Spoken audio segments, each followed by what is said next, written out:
All right. So in today's class, we'll be going over the accusative case. Okay. Accusative refers to direct object case for the our articles. Okay. So in the last class, we discussed the first case that we studied was for nominative. What does nominative mean? Nominative refers to single objects. These sentences are usually short and they only include one single object, as the name suggests, in their sentence. Okay? So, we touched upon four categories. First of all, four root articles that we studied before as well, which are der, die, das, and die. Then we Hmm. had four different categories regarding it. Okay, Okay. kindly move to my exam. Then we have four different categories regarding them. What are they? Bestimmt, unbestimmt, negative, and possessive. Okay, bestimmt is definite. So, der, die, das, und die, all of these four mean the. Okay, all of these four mean the. Similarly, indefinite or unbestimmt means ein. Okay, eine, which refers to, of course, as we know, a. Okay, then we've got negative. Okay. Negative is a totally different category which is unique to German language. We've got keine, which refers to this one word, okay, kein or keine, refers to not a. For example, das is keine Bleistift. That is not a pencil. All right. Then we've got possessive. Okay. What does possessive mean? It means to show possession. Okay, it means to show you the position of something. Like it can be mine, it can be yours, it can be his, it can be hers, it can be theirs, it can be your. You all can have it in something like that, okay?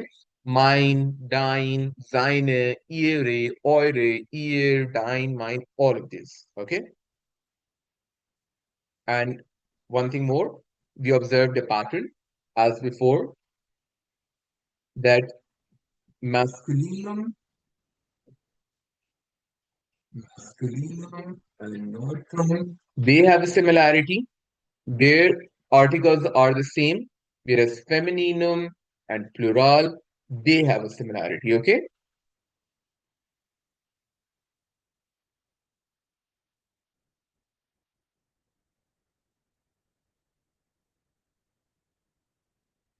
Okay. Class, okay? So masculinum and neutrum, they have very similar variants of the articles, whereas femininum and plural, they have similar variants of their articles, okay? Their variants are similar. So now moving on to articles in the accusative category. Okay, we've got articles in the accusative category which refers to the direct object. What does this mean? This means that now you will have the subject. Okay, as we know, there can be no object if there is a subject. Okay, subject is the first concrete noun that we have in a sentence. Okay, after subject, what have we got? Of course, we have the verb, and then we have the object.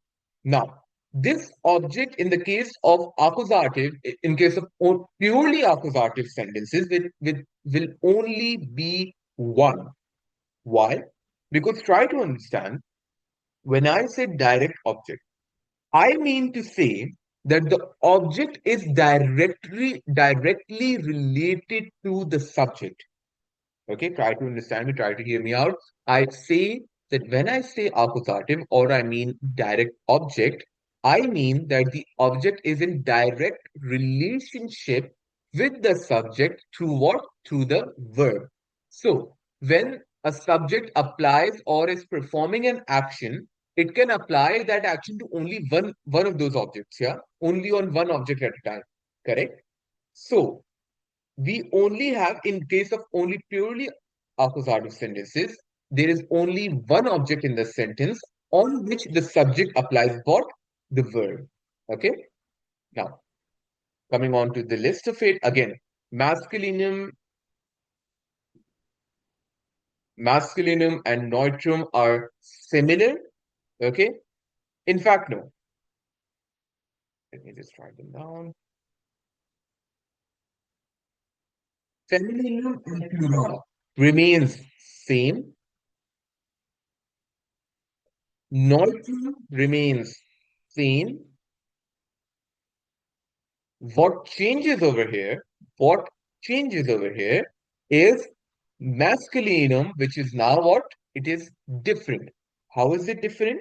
As we can see, in bestimmt, from der it turns into den. In unbestimmt, it becomes from einen to einen. In negative, kein to keinen. Possessive, meinen, deinen, seinen, ihren, euren. Okay? All of them. Now, let me give you an example for each of them so you can make a contrast in it. Okay? How? Let's take the example. Yeah. So, das. Oh, this is good. This is a very nice color. Das ist ein Bleistift. Okay, now you can unmute yourself. Then I want you to unmute yourself. Yeah, das Yeah. ist ein Bleistift. Okay. Now, is there a presence of any personal pronoun in this sentence? I'm going to go one by one and I want very concise and to the point answers. Mm. Okay.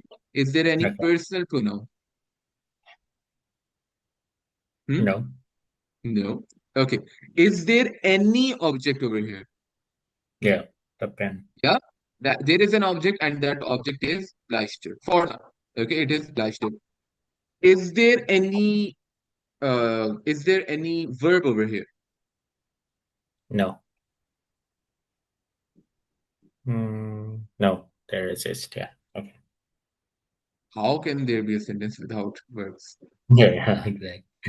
Yeah. Okay, it's a form of sein. Okay. Now, Yes, yes. recalling that graph, I think where did we do that graph? Let me just take it out. Yeah. In fact, let's just redo this graph. Okay. If you recall, I did this graph before with you perhaps or maybe with someone else. This is a graph. It's not a graph exactly. I'm really sorry for calling it a graph. It's sort of a table or let's say a chart to easily identify between nominative, accusative, and dative. At this point, I only teach between nominative and accusative. Let's go over Okay. them.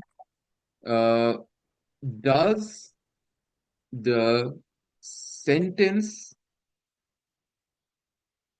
have a form of sein? That is the first question that is given in this chart. Okay. Now you've got two possibilities.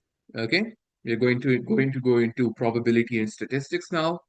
Back to it, and it has two possibilities: no or yes. Do you agree with me? Is there a third option?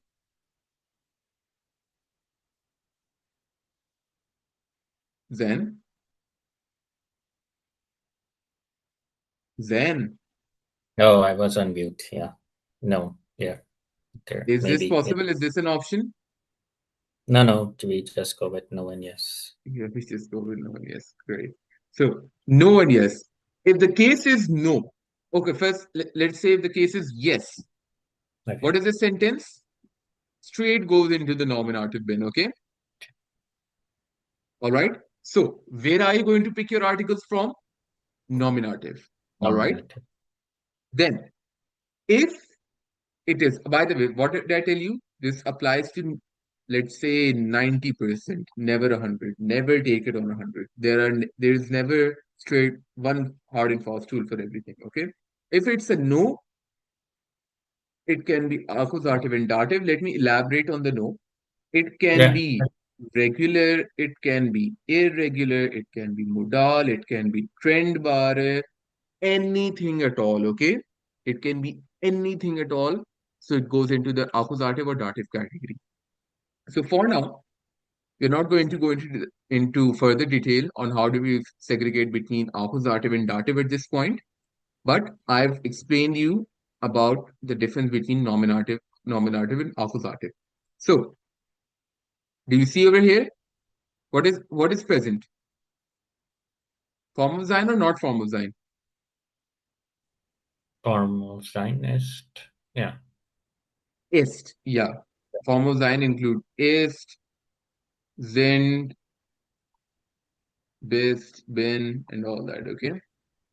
All right. One pointer. Hmm. Presence of subject is necessary for dative and accusative. Okay. How can there be no subject but there is an application of a verb onto an object? Who is applying the verb? Okay. Okay. So, in other words, there is an absence of subject, okay, in nominative sentences. Okay. Clear? There. Yeah. Do you see any presence of ish, do, er, z, s in it over here in this sentence? No, no, we are just Okay. uh, Hmm. So if I say ich spiele Fußball, what is this mhm. sentence? Nominative. This is nominative. Then, Yeah. Yeah. Yeah. okay, let's go over the chart again. I'm going to keep going over it. So, is it a form of sein? Is spielen a form of sein? No. Okay. Then it is not nominative. Then. Yeah? Mm. Okay. No. Is there a presence of a subject? If I recall, I had used the word ish. Hmm? Yeah. Yeah. We use the word is I had okay. used the word ish. Okay. So, ich spiele Fußball. There's ish present. There is spiele present. This is the subject. This is the verb. This is the object. Okay. Clear? Okay. Okay. Okay. All Yes. right. Yes. Yes. So, I messed it up. Okay. let's keep it till here then for now.